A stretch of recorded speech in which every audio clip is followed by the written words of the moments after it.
Hey friends, let's talk about what it means to be made in the image of God, because there's one particular aspect of this that I think is often missed and is actually vital to what it means to be made in God's image. So first, we get this idea that we're made in God's image in Genesis chapter 1.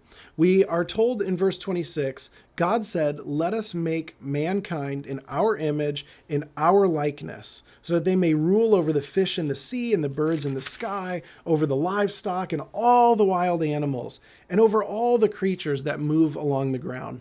So God created mankind in his own image. In the image of God, he created them, male and female, he created them. So right here in the beginning, when humans are created, we are created male and female, it specifies, in God's image. So each of us, male, female, whoever we are, wherever we're from, whatever we look like, whatever language we speak, we are God's image here on earth, meant to not be God, but be like God. And God created the creation good so that everything could flourish and thrive. And so it's our task as humans to also take care of the world. And an aspect of this is God's a creator. So that means we were meant to engage what God made and make more really good things, but to make things that are good for everything. Now, here's the thing about God's image. It can be easy sometimes to believe that because of mistakes that we've made, things that have been done to us, nothing to do with any choices we made, but just happened because of life circumstances, that somehow we are now lesser than, perhaps not worthy of God's love. Maybe we don't fully represent God's image. But here's the good news. Nothing can change that you are fearfully and wonderfully made, a beloved child of God, made in God's image. That is just a fundamental truth, a reality of being a human being that you can't change. And that's really good news. But this also comes with great responsibility.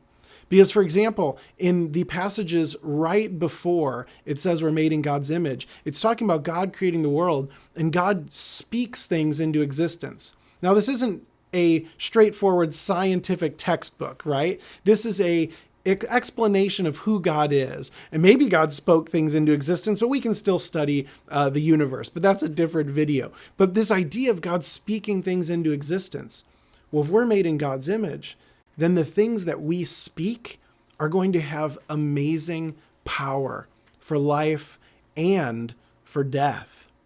This means that in the world, we represent something of God in how we care for each other, ourselves, one another, and the creation. So being made in God's image is both an amazing encouragement. There's something fundamental about our nature that can't be taken away, but it also comes with great responsibility to care, to love, to serve, to take care of things. But there's one aspect I think we often forget. And that is this part where God says to make us in our image, to make humans in our image. God doesn't say in my image, singular, our image. And in our Christian tradition, we believe that God is a Trinity, Father, Son, and Holy Spirit. Three distinct persons who, through their unity with one another, are one God. So not three gods, but one God, but Father, Son, and Holy Spirit. The Father's not the Son and the Spirit. The Son is not the Father and the Spirit, and the Spirit's not the Father and the Son. None is more important than the other. They all give fully to one another. And again, Trinity can be another video, but just to sort of grasp this a little bit, that from all of eternity, God has existed as a community of love, of self-giving, where each member of the Trinity is who they are in relation to the others. They are only who they are because of their relationship to each other. The Father is not the Father without the Son and the Spirit. The Son isn't the Son without the Father and the Spirit. The Spirit isn't the Spirit without the Father and the Son. It is a community.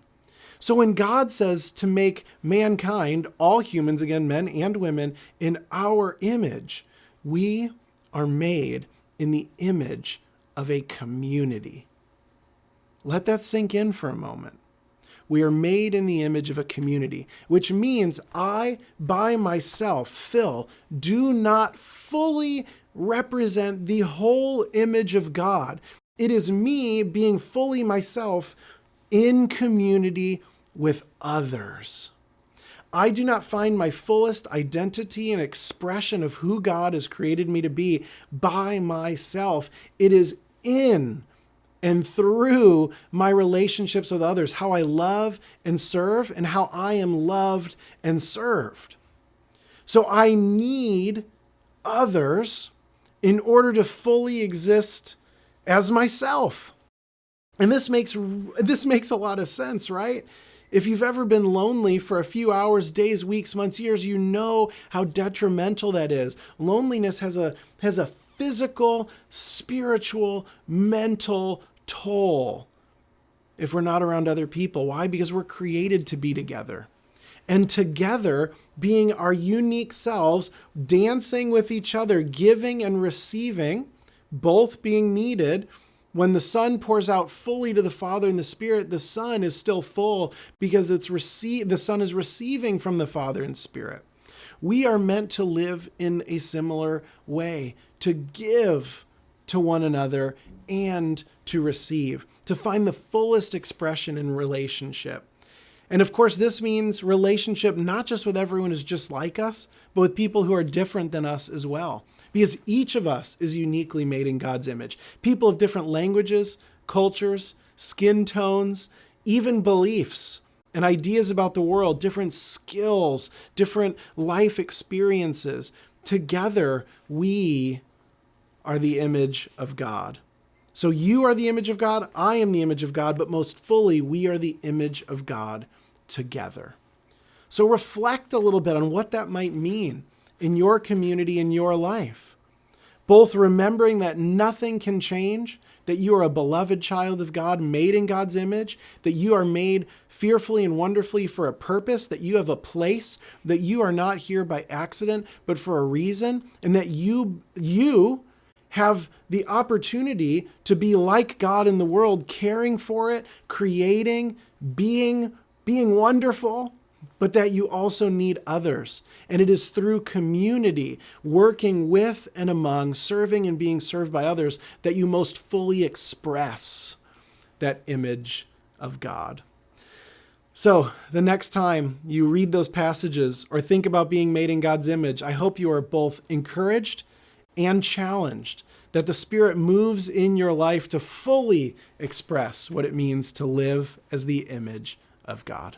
Friends, thanks for joining me today. If you enjoyed this video, there's many others like it and many more to come. Hit that subscribe button, turn on those notifications so you know when a new video is coming. There's all kinds of ways to connect with me in the description, from the books I've written to my Patreon page, email. I do one-on-one spiritual direction, all of that good stuff. And of course, please do leave a comment. Let me know what this means for you, and if there's some other ideas for videos you'd like me to make in the future. Blessings, friends, with the rest of your day. Grace and peace be with you.